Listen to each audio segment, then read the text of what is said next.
Ini tu daripada Indonesia.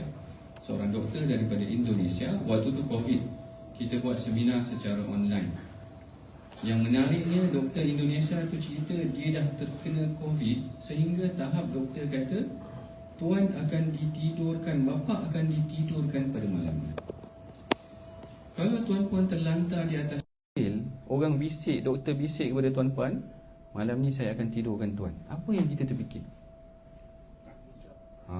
Ucap dah. Sebab dah 50-50 dah. Lalu dia teringat kalimah Nabi Ayub tu, wa ayyuba iznada rabbahu, iaitu Nabi Ayub kata ketika dia sakit belasan tahun tu, perkara yang diingat adalah anta arhamur rahimin. Sebab biasa kita sakit ketika itu yang kita bimbang, kita merungut, sedangkan kita lupa puluhan tahun Allah Ta'ala dah bagi kesihatan dah. Tak pernah kita terfikir pun, tapi sekali Allah Ta'ala tarik, waktu itu baru kita ingat kesihatan itu tak boleh dibeli dengan nilai jutaan ringgit yang ada dalam akaun kita.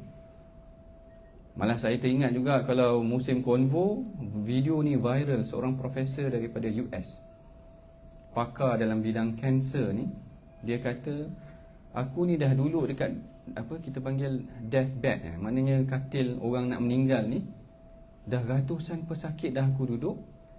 Ketika orang nak meninggal ni, biasa apa yang dia akan minta? Dia cerita pada budak yang nak graduate waktu ucapan convocation. Dia kata, aku dah duduk di sisi orang yang nak meninggal dunia ni ratusan atau mungkin ribuan, kerana dia pakar kanser. Ketika orang nak meninggal ni, takkan dia minta mana sijil degree dulu, tunjuk balik mana aku dapat 4 flat dulu ke apa. Tak ada itu yang akan dia minta. Dia tak akan minta tengok, ambil telefon buka akaun baki ada berapa juta. Tak ada orang minta berapa duit yang dia ada. Dia akan tanya, mana anak aku? Waktu kita sakit, waktu kita nak meninggal, orang yang akan kita cari adalah orang yang paling kita sayang. Kan? Sebab tu Rasulullah suruh ziarah orang sakit. Kesihatan perkara nikmat yang paling besar. Orang yang ditarik kesihatannya, kita ziarah dia, mendoakan mudah-mudahan Allah Ta'ala mengurniakan mereka kesihatan afiat. Dan yang keduanya Rasulullah kata al-faragh, as-sihhatu wal-faragh. Ada masa lapang, kita isi dengan perkara yang bermanfaat. Hari ini kita akan baca kepada ayat yang kedua. Siapa yang bawa buku biru ni, iaitu tafsir suratu Al-Hujurat kita boleh buka kepada halaman yang ke-25. Halaman 25 seperti biasa kita bacakan dahulu ayat, baca sama-sama. Kalau kita nak buat macam Quran time, suara saya tak berapa sedap. Saya takkan saya nak tarik aja Ustaz Tar ke Ustaz Tirmizi, tarik Qariah. Saya suara biasa je nombor tak berapa sedap sangat. Jadi saya biasa baca macam biasa sahaja, kemudian kita baca terjemahan, kemudian kita tengok tafsirannya, kemudian kita ambil pelajaran daripada ayat yang kita baca. Baik, ayat kedua mengenai tentang beradab dengan Rasulullah sallallahu alaihi wasallam. Sama-sama kita bacakan ayat kedua daripada surah Al-Hujurat. A'udzu billahi minasy syaithanir rajim. Bismillahirrahmanirrahim. Ya ayyuhalladzina amanu la tarfa'u aswatakum fawqa sawtin nabiyyi wa la tajharu lahu bil qawli kajahri ba'dikum li ba'din an tahbata a'malukum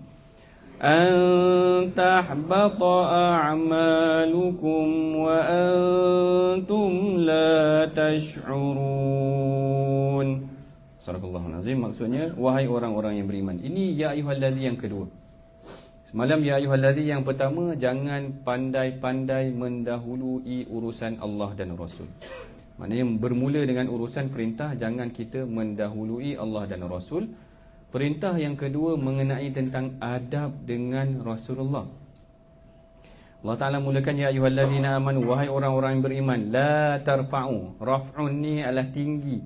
La tarfa'u, jangan kamu tinggikan aswatakum suara kamu, aswatakum suara kamu, fauqa sautin nabi, iaitu melebihi suara nabi, wala tajharu lahu bil qawli, dan janganlah kamu menyaringkan suara kamu dengan lantang semasa bercakap dengannya, kajahri ba'dikum li ba'din, sebagaimana setengah kamu menyaringkan suaranya semasa bercakap dengan setengah yang lain. An tahbata a'malukum, iaitu larangan meninggikan suara itu supaya amalan kamu tidak gugur.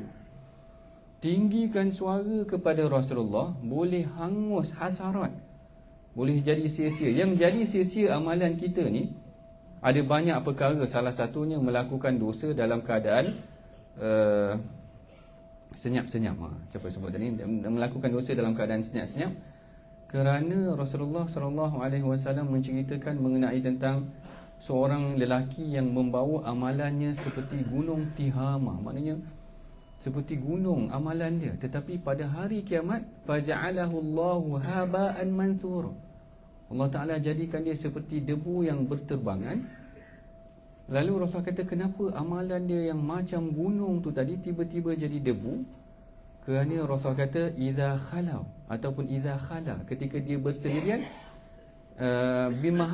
bimaharimillah, ketika dia bersendirian dengan perkara yang dilarang oleh Allah, intahaku, dia melakukan dosa senyap-senyap. Jadi ini bahaya juga. Ada beberapa perkara yang makan dosa kita. Hasad kita pun makan pahala kita, berbuat jahat dengan orang pun makan pahala kita. Yang salah satunya juga adalah tidak beradab dengan Rasulullah, menyebabkan gugur amalan yang diberikan oleh Allah kepada kita. Yang ini antahbatu a'malukum wa antum la tash'urun, dalam keadaan kamu tidak sedari ataupun dalam keadaan kamu tidak menyedarinya. Tengok huraian ayat-ayat, iaitu tentang adab berbicara dengan Rasulullah.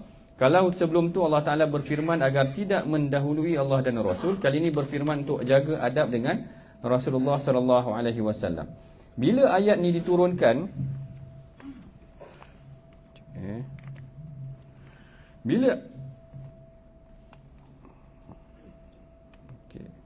bila ayat ni diturunkan, sebenarnya sahabat dia ada beberapa ayat yang sahabat memang rasa terkesan sehingga dia membekas dan memberikan implikasi dalam tindakan harian mereka. Ini antara ayat dia, antara ayat yang Allah Ta'ala bagi teguran direct kepada sahabat. Sebab tu kadang-kadang sahabat kalau ada perkara yang dia bimbang akan kena ataupun menyebabkan takut-takut nanti akan turun ayat mengenai tentang kita, mereka tak berani nak lakukan.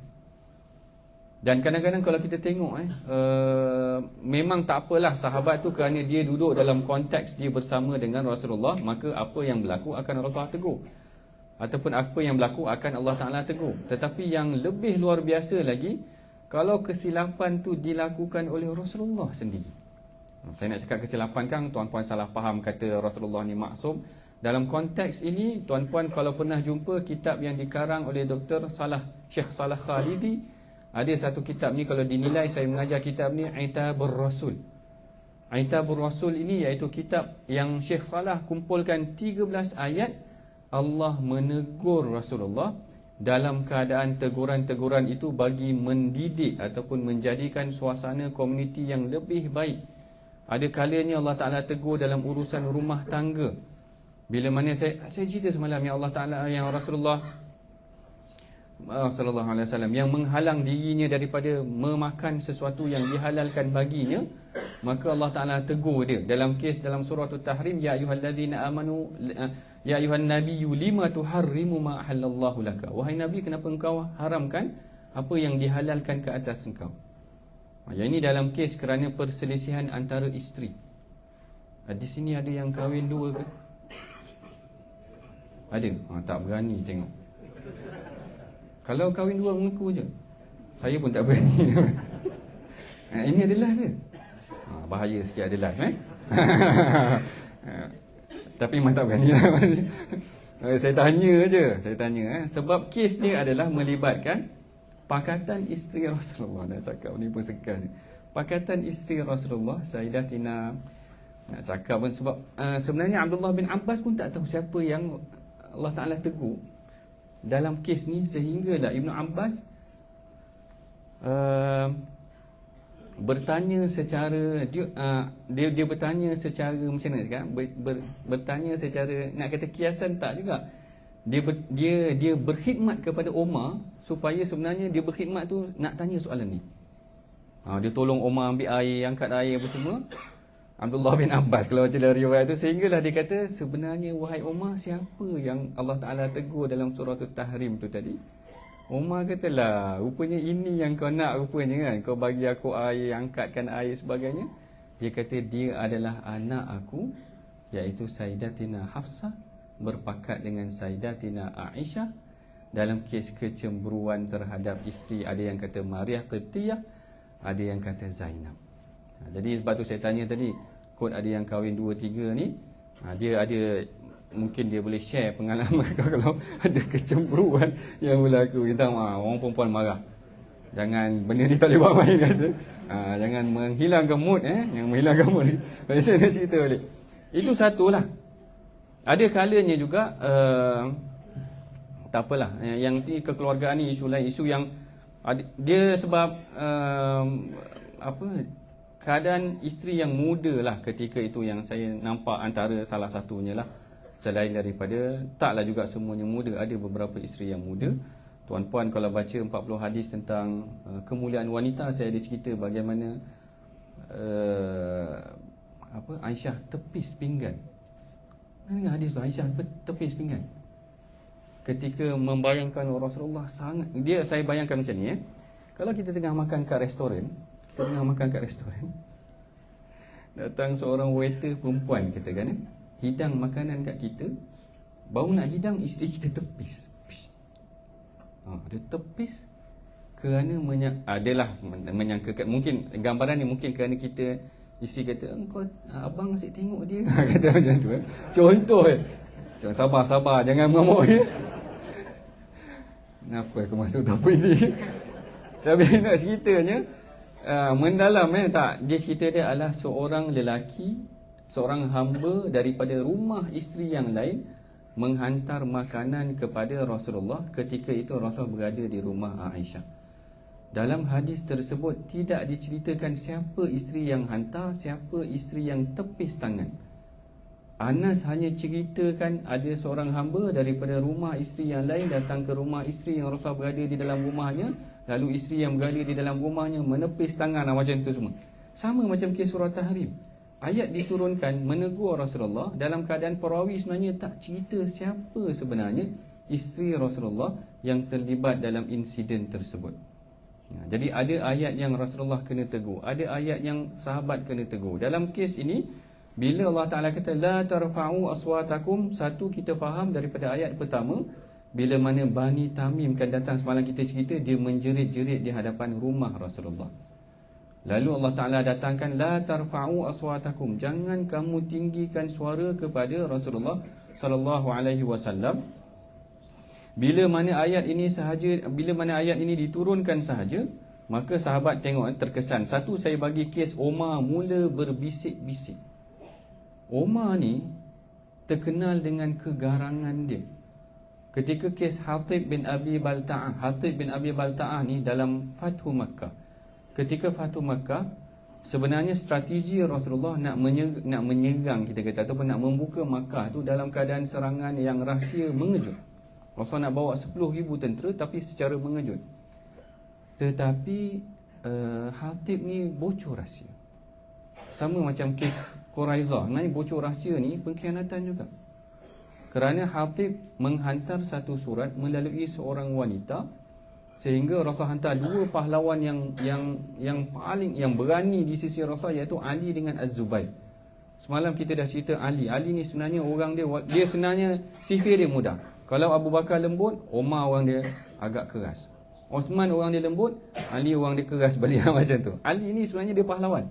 Dia yang membuka Khaybar di atas tangan dia tu tadi. Lalu Rasul hantar dua pahlawan yang berani. Az-Zubair tak payah cerita. Az-Zubair ni antara yang dia dididik bukan dengan style Western mom. Western mom ni maksud dia kalau anak dia tumpahkan air, dia kata, oh tak apa Daniel. Dia kata macam tu. Dia kata, kalau kita kena terus kan. Zaman Az-Zubair, mak dia Safiyah binti, ni banyak ni tak tahu tuan-tuan ingat. Mak dia Safiyah binti Abdul Muttalib, makcik Rasulullah, pendidikan dia sangat keras. Sehingga Bani Asad ni bapa kepada Az-Zubair punya keturunan, Safiyah daripada Bani Hashim. Disebabkan kerana Safiyah selalu pukul Az-Zubair, sehingga kan Bani Asad kata, jadilah. Terjemah dia, jadilah wahai wanita daripada Bani Hashim, iaitu Safiyah makcik Rasulullah, kerana memberikan pendidikan yang keras kepada Az-Zubair, sehingga Az-Zubair ketika muda dia pernah mematahkan tangan seorang lelaki. Lalu lelaki ni heret Az-Zubair, bawa ke rumah Safiyah, kata, tengok anak engkau ni patahkan tangan aku. Lalu mak dia kata apa? Mak dia kata, apa pandangan kau tentang Az-Zubair? Dia kata, kuat tak anak aku dia? Macam tu Maknanya dia bukan marah anak dia, dia bangga anak dia. Maknanya jiwa kuat pahlawan lawan. Nanti kalau tuan-tuan tengok sejarah dia, Abdullah bin Zubair pun anak dia kena bunuh, Az-Zubair pun kena bunuh. Dia jiwa pahlawan. Urwah anak kepada Az-Zubair kata, ketika aku kecil aku boleh masukkan jari aku ke dalam luka ayah aku. Pahlawan ialah Az-Zubair ni. Dua orang ni dihantar untuk mengejar wanita yang dikatakan nak hantar surat kepada penduduk Mekah. Lalu bila sampai ke sana sahaja, maka Rasulullah sallallahu alaihi wasallam perintahkan tanya wanita itu apa yang diutuskan kepadanya. Maknanya wahyu bagi tahu, ataupun Jibril ataupun malaikat bagi tahu pada Rasulullah. Lalu dua lelaki ini, iaitu Az-Zubair dengan Ali, kata, bagi kami surat, bagi kami apa yang diberikan kepada engkau. Wanita itu kata, aku tak ada apa-apa. Lalu dua orang lelaki ni kata, la tulqiyanna apa lafaz dia? La tulqiyanna al-kitab aw lanal qiyanna thawab. Lebih kurang macam tu dia kata. Sama ada kau nak bagi kitab itu, tulisan itu, atau kami kalimah dia, tanggalkan pakaian kau. Maknanya nak bagi warning kepada wanita tersebut. Lalu wanita tersebut mengeluarkan surat tersebut di celah sanggulnya. Kalau cari pun tadi tak jumpa, kerana ada dalam sanggul dia, dalam rambut dia, disoroknya. Kemudian diserahkan kepada Rasulullah. Umar bila tahu Hatib ni, Umar kata, da'ni adrib unuqah. Istilah paling popular Umar, biar aku penggal kepala dia. Macam tu Umar ni maknanya istilah dia garang dan memberontak kepada Rasulullah ketika perang Hudaibiyah. Nanti kalau sampai Hudaibiyah, tuan-puan mungkin Mutawif akan cerita. Ketika Hudaibiyah tu, Umar memang betul-betul tak puas hati, sampai dia mempersoalkan kepada Rasulullah apa yang Rasulullah buat. Perjanjian Hudaibiyah ni macam tak fair. Banyak bagi keuntungan kepada penduduk Mekah, orang Quraisy berbanding kepada Madinah. Lalu dia banyak tanya kepada Rasulullah, macam tu, sehingga dia rasa menyesal. Sebab Rasulullah kata, aku ni Rasulullah. Sampai Umar rasa menyesal. Lalu Umar kata, aku memperbanyakkan amalan kerana takut amalan aku mempersoalkan Rasulullah tu menggugurkan pahala dia. Tu Umar begitu. Walaupun dalam keadaan begitu, dalam kes ini yang diceritakan oleh Abdullah bin Zubair, fama kana Umaru yusmi'u Rasulullah sallallahu alaihi wasallam ba'da hadhihi al-ayah hatta yastafhimahu. Ibnu Zubair meriwayatkan, dia kata setelah turunnya ayat ini, maka Umar tidak lagi berbicara dengan suara yang jelas, berbisik-bisik kepada Rasulullah, hatta yastafhimahu, sampai Rasulullah, engkau cakap apa ni Umar? Dia kena tanya pula, engkau cakap apa ni Umar? Dah berbisik-bisik pula dah. Ni dah hujung-hujung tahun ke-9 kan, surah Hujurat ni kita cerita tahun ke-9 berlakunya peristiwa tu tadi. Bahkan tengok kat sini dia kata, walam yadhkur ayu ibnu Zubair dzalika an abihi, yani Abu Bakr, walakin akhrajal hakim. Ini dah riwayat lain, baginda memintanya, tengok kat sini, melainkan hanya setelah baginda memintanya mengulang atau memperjelaskan kata-katanya. Ibnu Zubair dia meriwayatkan hal yang sama daripada bapanya, iaitu Abu Bakar, namun Al-Hakim meriwayatkan daripada Abu Hurairah. Abu Bakar berkata selepas turunnya ayat ini, dia kata, wallazi anzala alaikal kitab ya Rasulullah la ukallimuka illa ka akhis sirah. Aku tak akan berbicara dengan kau melainkan dalam keadaan seperti sedang berbisik ataupun bisikkan rahsia. Ini dua orang. Dua orang ini akan sering maknanya menjadi contoh dalam mematuhi perintah yang diturunkan oleh Allah dan Rasul kepada Rasulullah sallallahu alaihi wasallam. Contoh yang kedua daripada ayat ini yang memberikan kesan kepada sahabat adalah kisah Thabit bin Qais. Thabit bin Qais ini, tengok kita baca dahulu, nanti saya cerita konteks dia. An Anas bin Malik radhiyallahu taala anna an-nabiy sallallahu alaihi wasallam iftaqada Thabit bin Qais. Satu hari Rasulullah iftaqada ni tak jumpa. Rasulullah ni dia concern kepada anak buah dia. Kalau kita bos beberapa hari anak buah kita tak datang ataupun lama tak nampak, kita pun tertanya-tanya dia pergi mana. Rasulullah begitu. Concern kalau jiran lama tak nampak ataupun orang ni tak sihat ke datang ziarah, dia akan ambil perhatian dalam perkara tersebut. Satu hari dia kata iftaqada Thabit bin Qais. Dia tak nampak Thabit bin Qais. Faqala rajulun ya Rasulullah. Dia sama macam Rasulullah satu hari datang rumah Fatimah, sama juga. Yang ini juga kita sebut dalam 40 hadis tentang kekeluargaan. Rasulullah datang rumah Fatimah, Rasulullah tengok tak ada Saidina Ali. Lalu Rasulullah tanya kepada Fatimah, aina ibnu ammiki? Aina ibnu ammiki? Ataupun aina ibnu ammaki? Mana suami engkau? Terjemah dia mana suami engkau lah. Lalu Fatimah kata, kana baini wa bainahu syai'un faghadabani. Fatimah kata, aku dengan Ali tadi ada masalah sikit, faghadabani. Dia marah dengan aku. Walam yaqil fakharaja walam yaqil indi. Lalu dia keluar dan dia tak qailulah, tidur siang di rumah ni tadi. Mana kita tengok kat sini, ahli keluarga Rasulullah, anak Rasulullah sendiri, ada kalanya berselisih suami dan isteri. Tapi bila selisih suami dan isteri, dia tak cerita pun pada ayah dia sendiri, Rasulullah. Bila Rasul kata, mana Ali?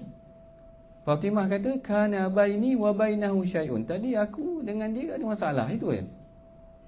Kalau hari ni suami dan isteri ada masalah, isteri buat press conference. Ini bukan contoh daripada, ini contoh tempat lain lah. Maknanya kalau ada orang buat salah, tak payah ceritalah dalam Facebook. Kalau bergaduh laki bini, tak payah keluar kat thread. Habis semua dia ceritanya. Hanya Fatimah kata, kana baini wa bainahu syai'un faghadabani. Dia dengan aku ada masalah, faghadabani, dia marah aku, walam yaqil indi, tak tidur rumah aku, fakharaja, lalu dia pun keluar. Lalu Rasul kata kepada Sahal bin Sa'ad yang meriwayatkan hadis tersebut, pergi cari mana Ali. Lalu dicarinya Ali sedang berbaring di dalam masjid. Kalau tuan-puan gaduh biasanya akan lepak kedai mamak. Ini dia tak ada. Jarang-jarang gaduh dengan bini dia nak pergi masjid. Jarang kita dengar. Kenapa tidur masjid ni? Tadi gaduh dengan isteri. Kata macam tu. Jarang kita dengar. Biasa orang kata, "Halo, Ali, jom keluar mamak." Kenapa? Gaduh dengan bini. Kata macam tu. Dia stres kata. Tapi nak ceritanya maknanya Ali pergi ke masjid dan dia berbaring sehingga jatuh ridaknya, pakaian atasnya, dan berdebu tubuhnya. Lalu Rasul kibaskan badannya yang berdebu. Lalu Rasul kata, "Qum ya Aba Turab, qum ya Aba Turab, bangunlah wahai ayah kepada pasir." Maknanya dia macam dia pujuk Ali. Dia kata, dah lah tu, dah berdebu dah, kata macam tu. Dia pujuk menantu dia sendiri. Ali dia pun memang rapat dengan Rasulullah. Dan begitulah yang berlaku dalam rumah tangga, akan ada perselisihan. Thabit pun sama kisah dia nanti. Iftaqada Thabit, Rasulullah balik tengok Ali tak ada kat rumah. Rasul duduk seketika, tengok tak adanya Thabit bin Qais. Faqala rajulun ya Rasulullah ana a'lam laka ilmahu. Tak apa Rasulullah, aku pergi cari dia, tanya tentang apa yang berlaku kepada Thabit bin Qais. Fa'atahu fawajadahu fi baitihi munakkasan ra'sahu. Lalu dia pun pergi ke rumah Thabit bin Qais dan dia dapati Thabit berada dalam keadaan menundukkan kepalanya. Kenapa pula Thabit ni? Lalu dia kata, "Masya'nuka, kenapa engkau ni Thabit? Apa yang berlaku denganmu?" Thabit menjawab, keburukan. Keburukan. Lalu dia kata, "Syarrun kana yarfa'u sautahu fawqa sauti Nabi." Kerana dia ni adalah orang yang bercakap dengan suara yang keras, suara yang tinggi di sisi Rasulullah. Yang ini tuan-tuan kena faham. Yang ini pun saya ada buat biodata dia dalam buku 40 hadis 40 sahabat Nabi yang OKU. Dulu kita buat 40 hadis tentang OKU. Orang OKU ni kadang-kadang dia perlukan sokongan. Jadi kita buat 40 hadis untuk mereka kerana ada ganjaran yang tertentu bagi mereka yang OKU. Lepas buat 40 hadis OKU, buat 40 sahabat OKU. Sebenarnya susah juga nak cari sahabat yang OKU ni macam-macam. Ada yang tempang macam Muaz, ada yang syallak tangan dia dah lumpuh macam Talha. Ada yang, kalau penulis moden, ada yang kata Abu Zar tu autism, tapi saya tak berapa setujulah. Dalam buku tu saya kata Abu Zar bukanlah autism, kerana autism ni spektrum dia agak luas untuk kita sahkan adakah dia benar autism. Salah seorang yang juga dikatakan sebagai OKU ni sebenarnya Thabit. Thabit ni sebenarnya dia tak berapa dengar. Orang tak berapa dengar, dia cakap macam mana? Dia cakap kuat. Ha? Apa? Dia tu kan. Kau ingat aku tak dengar? Dia kata tu. Saya sebenarnya mana tak dengar, tapi dia cakap kuat. Kau ingat aku tak dengar? Bekik-bekik je ni. Tapi Thabit macam tu. Sehingga Thabit bin Qais, kalau dalam majlis dengan Rasulullah, orang memang akan meletakkan dia di kawasan hadapan kerana dia tak berapa dengar. Jadi dia merasakan ayat tu kena dekat dia, kerana dia memang cakap kuat. Dia memang cakap kuat. Jadi takut-takut. Tapi memang ada jenis orang cakap kuat. Dalam komuter, kita dengar dia seorang cakap. Ada kan? Saya tak nak cakap siapa, tapi tak ada orang lain ke? Macam dia seorang ada dalam komuter tu. Kuat betul dia cakap. Ada jenis macam tu. Ada jenis yang cakap kuat. Lalu Rasulullah, bila perkara ni berlaku, maka Thabit berkata, dulu aku sering mengeraskan atau meninggikan suaraku kepada Rasulullah, maka amalanku telah terhapus. Fahabita amali, dia kata faqad habita amaluhu fahuwa min ahli nar. Takut-takut nanti aku termasuk dalam golongan ahli neraka. Tengok sensitif, turun satu ayat, dia rasa dialah yang ditujukan. Lalu perkara ni disampaikan oleh sahabat tersebut kepada Rasulullah sallallahu alaihi wasallam. Fa atar rajulun nabiyya sallallahu alaihi wasallam, lalu lelaki itu pergi kepada Nabi. Fa akhbarahu, lelaki itu beritahu Nabi annahu qala kadza wa kadza. Lalu Rasulullah sallallahu alaihi wasallam katakan kepada Thabit, innaka lasta min ahlin nar. Rasulullah kata kepada lelaki tu, kau bagi tahu kat Thabit, engkau bukan ahli neraka. Walakinnaka min ahlil jannah, tetapi engkau daripada ahli syurga. Tuan-tuan tengok Yang ini menunjukkan yang 10 yang dijanjikan syurga bukan 10 yang ada itu sahaja. Termasuklah Thabit ini bila Rasulullah kata walakinnaka min ahlil jannah, engkau daripada ahli syurga, menunjukkan ada ramai sahabat yang memang telah dijanjikan syurga oleh Rasulullah. Sebenarnya ada beberapa orang sahabat yang lain lagi. Nanti kalau kita tengok ada kesempatan kita cerita tentang hadis Abdullah bin Amr bin Al-As, tentang seorang lelaki yang nampak biasa sahaja, tetapi Rasulullah kata dia daripada ahli syurga. Orang ni daripada ahli syurga kerana kelebihan yang tertentu.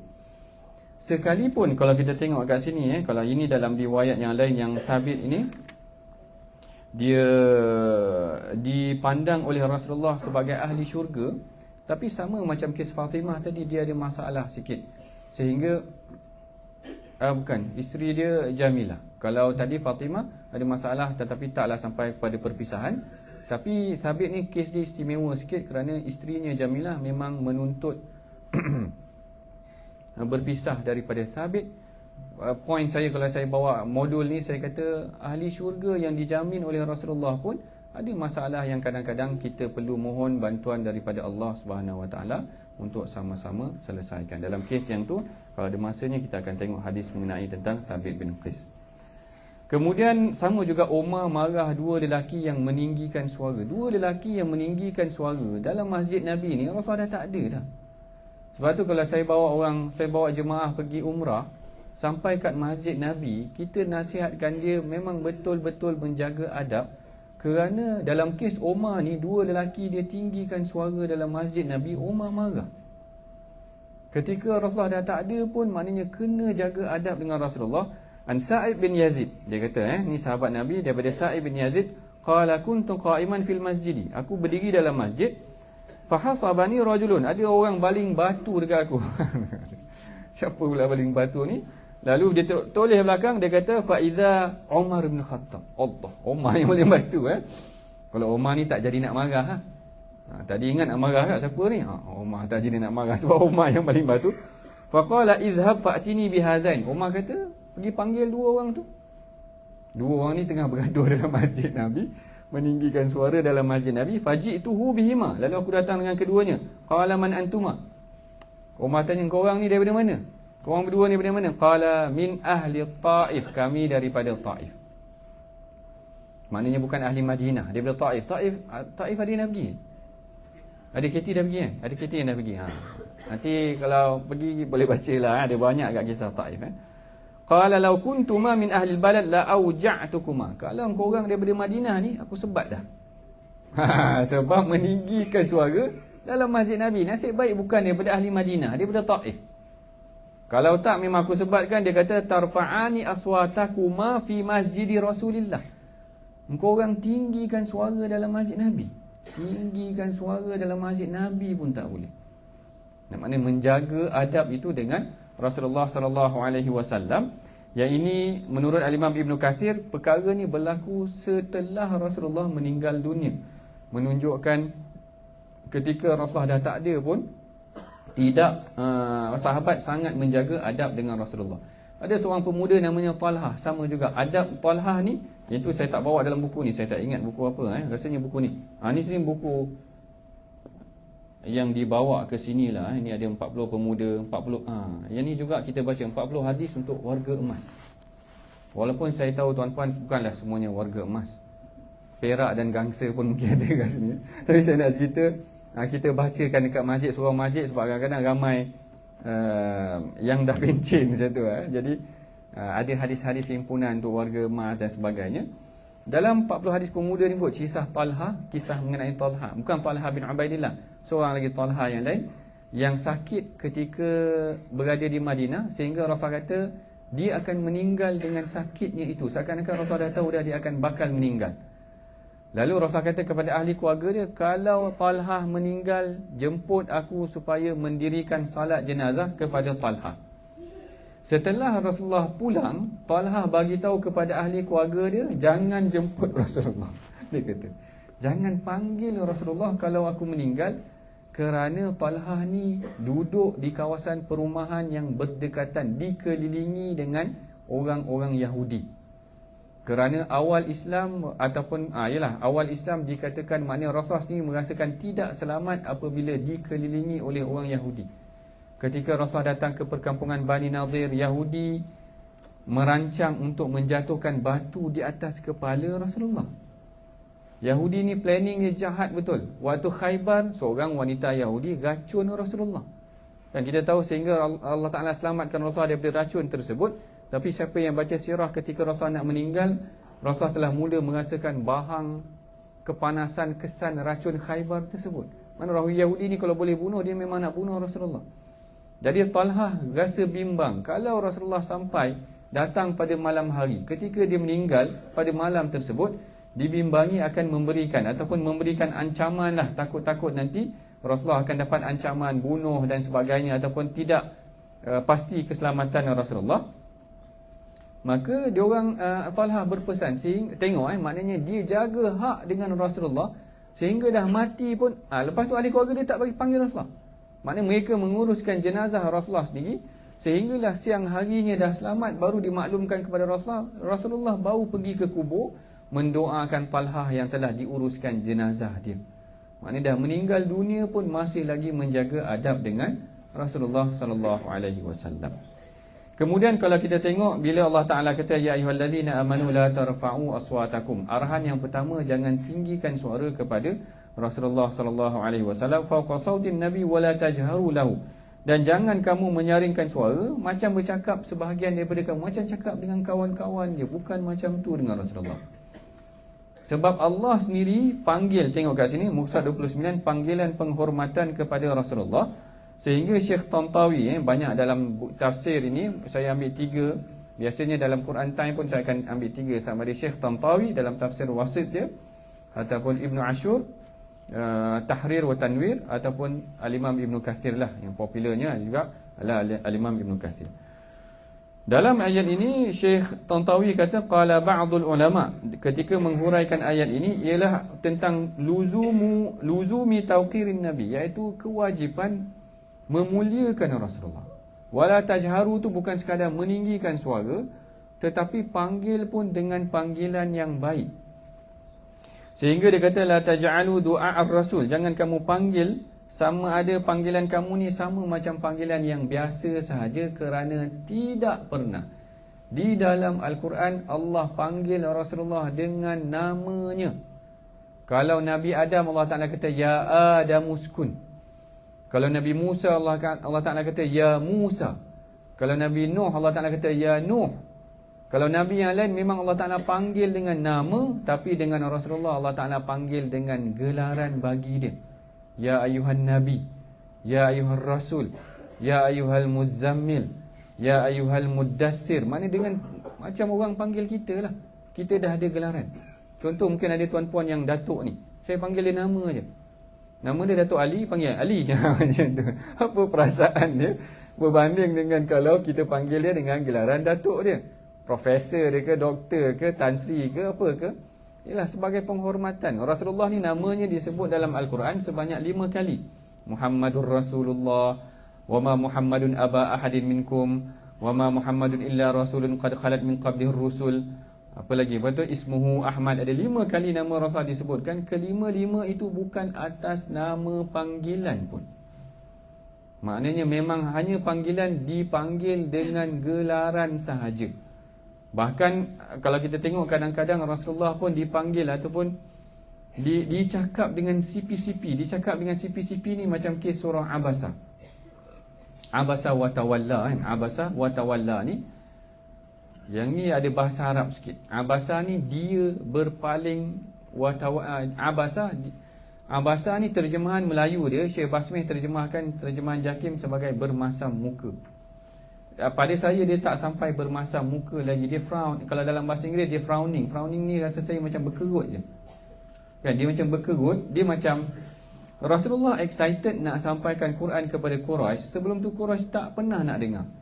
Tiba-tiba Quraisy excited nak dengar, jadi Rasul pun excited. Bila Rasul excited, tiba-tiba datang Abdullah bin Ibnu Ummi Maktum ni datang. Maka Rasul macam kita berkerut dah, macam kita nak bagi proposal pada bos. Bos tak nak pernah dengar. Tiba-tiba bos kata, mai sini bawa proposal kau. Kita pun excited. Tiba-tiba datang orang buat kopi macam tu. Kita pun macam tu lah, kita berkerut macam tu. Macam frown, macam berkerut macam tu. Lalu dia kata kepada dia, lalu Allah Ta'ala tegur Abasa. Abasa ni kalau siapa yang belajar bahasa Arab, bukan kalimah yang menegur secara direct. Tadi kalau ayat yang tahrim tegur secara direct. Abasa ni dia bermasam muka. Saya nak bagi faham, maknanya dia menggunakan kata ganti diri ketiga. Abasa dia. Kalau abasta engkau, kan? Abasta engkau bermasam muka, abasa dia bermasam muka. Siapa yang cakap? Kalau kita cakap dengan seseorang, kita tak cakap dia, kita cakap engkau. Bila kita cakap dia, seakan-akan benda tu adalah indirectly punya teguran kepada Rasulullah. Macam dia macam anak kita. Kalau saya selalu bagi contoh, anak kita nak aiskrim, kita tak bagi dia aiskrim yang ada dekat dia orang makan tu. Kita tak bagi dia aiskrim tu tadi. Tiba-tiba kita rasa kesian dekat dia. Kita pun nak bagi dia aiskrim, tapi dia dah mengajuk. Kemudian kita pun kata, oh dia mengajuk. Kan? Kita tak cakap, engkau mengajuk. Dia kalau kita engkau mengajuk tu macam nak marah. Tapi ni kita cakap, dia mengajuk. Dia secara indirect, secara lembutnya juga ada. Secara directnya dia panggil dengan panggilan-panggilan gelaran sahaja, tidak dipanggil dengan namanya. Penghormatan Rasulullah sallallahu alaihi wasallam, Allah Taala punya penghormatan kepada Rasulullah dipanggil dengan ya ayuhan nabi, ya ayuhar rasul, ya ayuhal muddathir. Sedangkan nabi yang lain Syekh Tantawi kata wa qulna ya adamu, wahai Adam, wa nadainah ayya Ibrahim, wahai Ibrahim. Dengan nabi-nabi yang lain pun begitu. Dengan Rasulullah sallallahu alaihi wasallam tidak dipanggil Rasulullah dengan panggilan nama sahaja, tetapi dipanggil dengan gelaran terhadap baginda Nabi sallallahu alaihi wasallam. Adalah kat sini menghormati Rasulullah. Yang ni ke? Bukan. Menghormati Rasulullah sekalipun ketika baginda telah meninggal dunia. Ini pun ada yang tanyakan kepada mengenai tentang bagi salam, sampaikan salam kepada Rasulullah sallallahu alaihi wasallam bagaimana? Sehingga kalau kita sebutkan sebenarnya sama sahaja laluannya. Kalau kita tengok kepada laluan maqam Rasulullah sallallahu alaihi wasallam itu, telah diajarkan kepada kita adabkan. Assalamualaikum ya Rasulullah, Assalamualaikum ya Rasulullah, Assalamualaikum ya Aba Bakrin, yang kita akan diletakkan logo-logo, simbol ataupun tanda signal bila kita nak sampai, kita berikan salam kepada mereka. Dan kalau kita sampaikan salam juga kepada daripada ibu kita kepada Rasulullah, juga kita sebutkan nama kepada mereka, kerana dan juga sebenarnya memperbanyakkan selawat, kerana dalam hadis yang lain Rasulullah dikatakan menjawab ataupun menjawab ni macam mana menjawablah membalas balik salam kita itu tadi yang disampaikan kepada baginda Nabi sallallahu alaihi wasallam. Jadi antara adab yang diajar mengenai tentang salah satu juga, tetapi perkara ni telah dimansuhkan. Kalau siapa yang baca surah sikit lagi dalam 10 minit lagi azan siapa yang baca dalam surah Mujadalah atau Mujadilah, Allah Ta'ala ada cerita tentang ya ayyuhallazina amanu idza najaitumur rasul, wahai orang yang beriman, kalau kamu mengadu kepada Rasulullah, nak ada apa-apa aduan kepada Rasulullah, nak cakap dengan Rasulullah, ya ayyuhallazina amanu idza najaitumur rasula faqaddimu baina yaday najwakum sadaqah, sebelum nak jumpa Rasulullah tu kena bagi sedekah dulu. Pernah dengar ayat ni? Ya ayyuhallazina amanu idza najaitumur rasula faqaddimu baina yaday najwakum sadaqah. Kalau kamu nak jumpa Rasulullah, biasa kalau saya bawa jemaah pergi Madinah, saya baca ayat ni selain daripada ayat tentang adab nak jumpa dengan Rasulullah sallallahu alaihi wasallam, salah satunya juga kalau dahulunya adalah tentang memang memberi sedekah. Mana kita bagi sedekah kepada cleaner sebelum, tapi dalam kes tu sebenarnya bagi sedekah ni yang sempat buat Sayyidina Ali sahaja. Kalau tak silap lah, yang ni dalam tafsir Ibn Katsir ke siapa ada sebut tentang Ali kata, antara ayat yang telah dimansuhkan tetapi aku sempat melaksanakan dia, orang lain tak sempat melaksanakannya, adalah ayat tentang sedekah ni sebelum nak jumpa Rasulullah. Konteksnya adalah ketika itu bila orang nak datang mengadu kepada Rasulullah sangat ramai, yang ni nak mengadu, yang ni nak mengadu, jadi bersesak, dan Rasulullah pun ada masa juga nak rehat dan sebagainya. Lalu apabila perkara ni berlaku, lalu Allah Ta'ala turunkan ayat ya ayyuhallazina amanu idza najaitumur rasul, kalau kamu nak mengadu kepada Rasulullah ataupun nak buat apa kepada Rasulullah, nak jumpa Rasul, faqaddimu baina yaday najwakum sadaqah, hendaklah kamu bagi sedekah. Lalu Ali kata, aku ada 1 dinar, lalu aku pecahkan dinar itu kepada beberapa dirham. Setiap kali aku nak jumpa Rasulullah, maka aku akan sedekahkan 1 dirham tersebut, maknanya dipecah-pecahkan sikit demi sedikit. Kemudian ayat tersebut dimansuhkan. Ada ayat yang dimansuhkan, hukumnya pun dimansuhkan. Ayat tersebut tak dimansuhkan. Kalau tuan-tuan baca dalam surah Mujadalah atau Mujadilah ni, ayat tersebut masih lagi ada. Tapi kalau tuan-tuan tengok ayat yang dah tak ada tetapi hukum, ada ayat dikekalkan, hukum dimansuhkan. Ada ayat yang dimansuhkan, hukum dikekalkan, macam ayat penzina bagi yang telah berkahwin. Yang ini yang disebutkan dalam suratul Ahzab. Siapa yang belajar dalam ulum Quran, ada ayat-ayat yang diberikan contoh, ayat yang telah dimansuhkan tetapi hukumnya tak dimansuhkan, iaitu penzina yang telah berkahwin sekiranya dia berzina, asy-syaikhu wasy-syaikhatu, orang yang lelaki yang dah kahwin dan orang wanita yang telah berkahwin, sekiranya mereka telah berkahwin, maka farjumuhuma, maka rejamlah mereka. Ayat tersebut telah tak ada dalam Al-Quran tetapi hukumnya kekal, kerana dia masih lagi ada, diriwayatkan di dalam hadis. Rasulullah pernah rejam Ghamidiyah, seorang wanita daripada Bani Ghamidi. Rasulullah pernah rejam Ma'iz bin Malik. Rasulullah pernah rejam, maknanya adalah kes rejam tu, walaupun ayat telah dimasukkan daripada suratul Ahzab tetapi hukumnya masih kekal. Tapi hukum kekal. Tapi kalau macam ayat yang tentang sedekah sebelum jumpa Rasulullah, ayat tak dimansuhkan tetapi hukum telah dimansuhkan. Yang ini adalah mengenai tentang perkara nasakh dan mansuh di dalam Al-Quran. Kemudian salah satu lagi perkara bagaimana kita menghormati Rasulullah, kita tak panggil, jangan panggil Muhammad sahaja.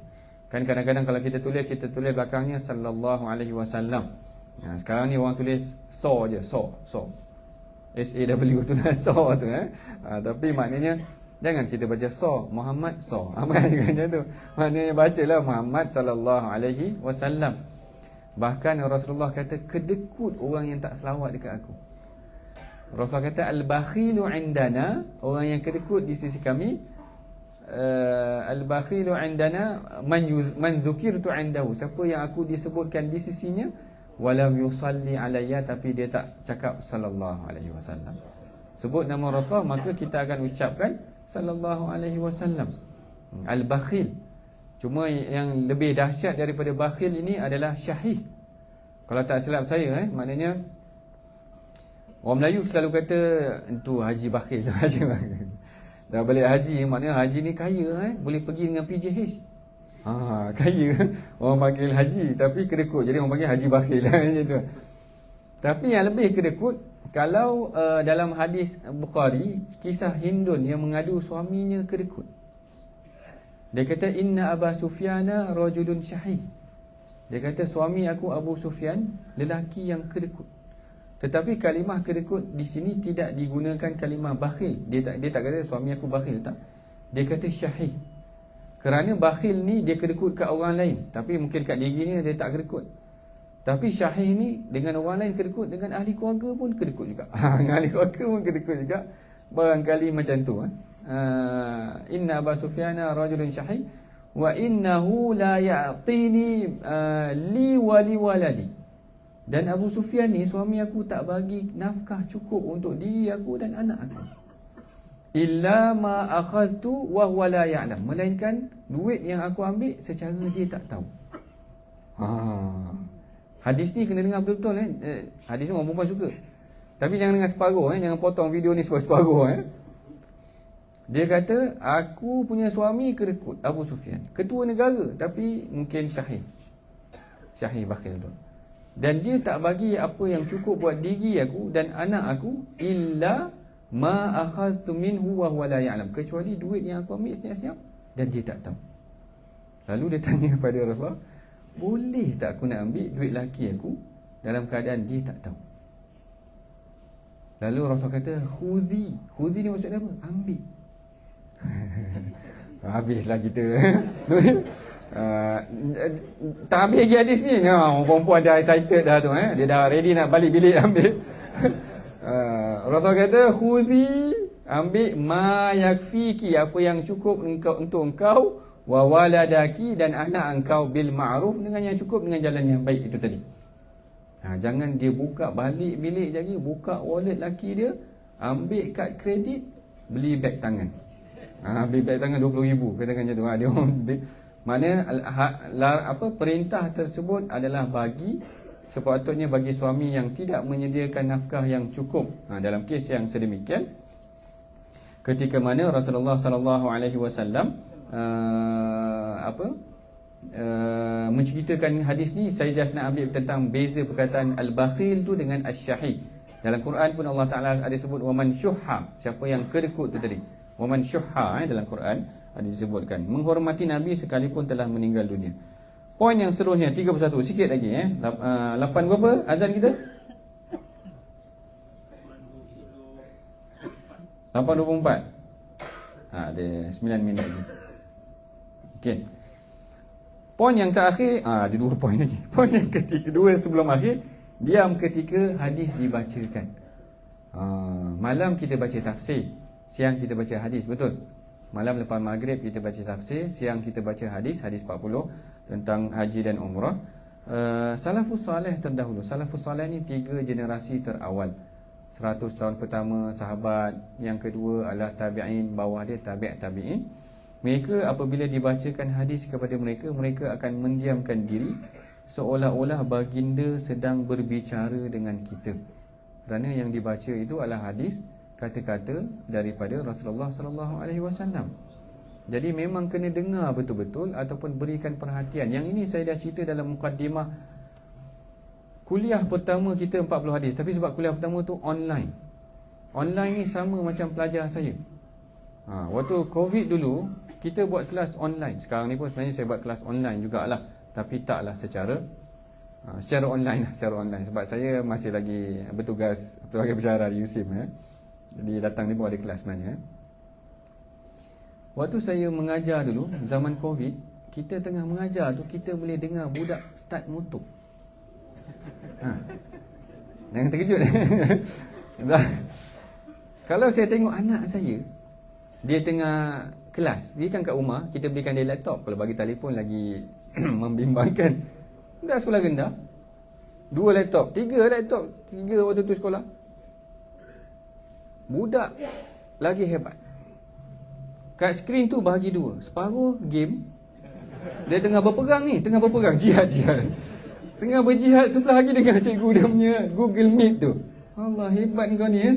Mana saya ambil gambar dia, ingatkan kena kat anak orang lain, anak kita pun sama. Separuh muka skrin tu dia tengok cikgu dia, separuh lagi dia tengah berjihad. Main game dia tadi. Saya pernah, saya online, tengah online tu dengan budak start motor. Maknanya bila dia start motor tu memang dia terlupa nak off mikrofon tu lah. Mencabar sikit lah. Jadi kenapa kita masuk kat online ni tadi ya? Jadi balik sebab adab-adab berbicara dengan Rasulullah tu tadi, kita buat kelasnya secara online. Jadi takut tuan-puan mungkin tak ingat, kalau dalam mukadimah tu saya cerita Al-Imam Malik yang seperti mana yang diriwayatkan sehingga ketika dia membaca hadis, dia disengat kala jengking. Tengah baca hadis kena sengat kala jengking. Kita tak kena sengat lagi. Baru nampak dah melompat dah kena sengat dah. Tidak bergerak Imam Malik hatta isfarra ni sehingga berubah warna mukanya, kerana memuliakan kalimah yang sedang dibacanya itu, iaitu hadis-hadis kalimah-kalimah daripada Rasulullah sallallahu alaihi wasallam. Yang tu contohnya banyak. Muhammad ibn Sirin, ketika dia sedang ketawa ataupun bergembira, apabila disebutkan kepadanya hadis khasya'a, terus dia tunduk ataupun khusyuk kerana menghormati hadis Nabi sallallahu alaihi wasallam. Sa'id bin Musayyib juga antara contoh yang lain, sedang sakit berbaring. Ketika ditanya kepadanya tentang hadis, duduk dia kerana memuliakan, tidak mahu dia bercakap dalam keadaan menceritakan hadis sambil berbaring, seakan-akan tidak memuliakan, menghormati Rasulullah sallallahu alaihi wasallam. Abdullah bin Mubarak berkata, "Idza quri'al haditsu faskutu." Sekiranya dibacakan hadis kepada kamu semua, maka hendaklah diam. Seumpama kama taskutuna 'indal Quran, seumpama kamu sedang mendengar Al-Quran. Sebab tu kalau kita baca Al-Quran, Allah Taala kata wa idza quri'a 'alaihimul Quran fa'ansitu wasma'u lahu fa'ansitu wa idza quri'a 'alaihim fastami'u wa ansitu maka dengarlah dan diam. Cuma jadi isu sekarang kalau dekat Malaysia, kedai mamak pasang. Saya tak pernah dengar lagi orang kat kedai mamak tu dengan khusyuk makan dengan air Quran ni, tak ada. Orang semua tengah sembang. Jadi kalau kawan saya yang budak-budak tahfiz ni, dia sensitif sikit, dia pergi kat kaunter tu, dia suruh tutup. Kerana perintahnya adalah bila Al-Quran tu dipasang, kena diam dan dengar. Fastami'u lahu wa ansitu, maka hendaklah kamu dengar dan kamu diam. Jadi sama juga dengan hadis kama taskutuna 'indal Qur'ani. Al-Khatib Al-Baghdadi meriwayatkan sikit lagi. Dia kata jalasa Ahmad idza jalasa al-Imam Ahmad li sima'il hadis ka'annahu fi shalah. Sekiranya Al-Imam Ahmad dibacakan kepadanya sedang mendengar hadis ka'annahu fi shalah, seumpama dia berada dalam keadaan salat, min syiddati sukunihi, iaitu kerana begitu tenang dan khusyuknya kepada hadis Nabi sallallahu alaihi wasallam. Maknanya memuliakan Rasulullah, sama ada ketika Rasulullah hidup, sama ada ketika Rasulullah meninggal dunia, setelah meninggal dunia. Dulu waktu saya bawa jemaah pun ada mutawif yang dia jaga sebab saya kadang-kadang saya akan dipairkan dengan seorang mutawif yang lain. Ada mutawif ni kalau nak bergambar di hadapan Masjid Nabi tu, dia tak kasih kita membelakangkan Masjid Nabi. Macam mana? Seolah-olah kita membelakangkan Rasulullah. Macam mana? Maknanya dia suruh mengiring sikit. Kalau ada setengah mutawif buatlah, ada setengah mutawif dia mungkin tak perasan. Saya tak katalah betul ataupun salah, tapi dia mengenai tentang adab. Maknanya kita ada yang menjaga tu sampai dia hanya mengiring saja. Itu mengenai tentang adab tadi. Kemudian maksud gugur amalan, ni yang terakhir, iaitu dalam bahagian seterusnya Allah menegaskan bahawa mereka yang tidak beradab dengan Rasulullah akan menyebabkan amalan antahbata a'malukum wa antum la tash'urun. Apa maksudnya amalan itu gugur itu tadi? Yang ini yang disebutkan oleh Al-Imam Ibn Kathir, innama nahainakum an raf'is saut indahu khasyatan an yaghdaba min dhalika. Kerana takut kita tinggikan suara menyebabkan Rasulullah jadi marah. Apabila Rasulullah jadi marah, maka dia akan menjemput kemurkaan Allah. Apabila menjemput kemurkaan Allah, maka menyebabkan Allah Ta'ala menggugurkan amalan soleh kita yang telah kita laksanakan. Jadi tidak boleh menyakiti Rasulullah sallallahu alaihi wasallam. Sebab tu sebahagian sahabat dia kata naduku abwaban nabi, kami ketuk pintu Rasulullah tu kadang-kadang dengan kuku. Tapi saya rasa ini mungkin metafora atau kiasan ajalah. Sebab kalau ketuk dengan kuku tu mungkin tak boleh dengar. Saya rasa lah, saya tak pasti. Tapi sahabat membayangkan begitu mereka menghormati Rasulullah, sehingga hanya ketuk pintu rumah Rasulullah dengan kuku sahaja, fayahbitallahu amalahu min man aghdabahu wa huwa la yadri. Dalam keadaan yang dia tidak sedar. Dan daripada satu ayat yang kita belajar, ayat kedua daripada surah Al-Hujurat ini, pengajaran ayat yang kedua, yang pertama, tidak meninggikan suara di hadapan Rasulullah sallallahu alaihi wasallam. Sekalipun sekarang Rasulullah dah tidak ada, maka adab ketika berada di masjid Nabi hendaklah dijaga. Yang kedua, tidak memanggil Nabi dengan panggilan nama sahaja, Muhammad sahaja. Kalau kita tulis panggil ataupun tulis Nabi Muhammad ataupun Rasulullah, letak sallallahu alaihi wasallam, sama ada penuh ataupun simbol. Sebahagiannya suka penuh sallallahu alaihi wasallam, sallallahu alaihi wasallam. Sebahagiannya mengatakan tidak mengapa diringkaskan, dan gugur amalan bagi yang tidak menghormati Rasulullah. Aqulu qawli hadza, astaghfirullahalazim li wa lakum. Assalamualaikum warahmatullahi wabarakatuh.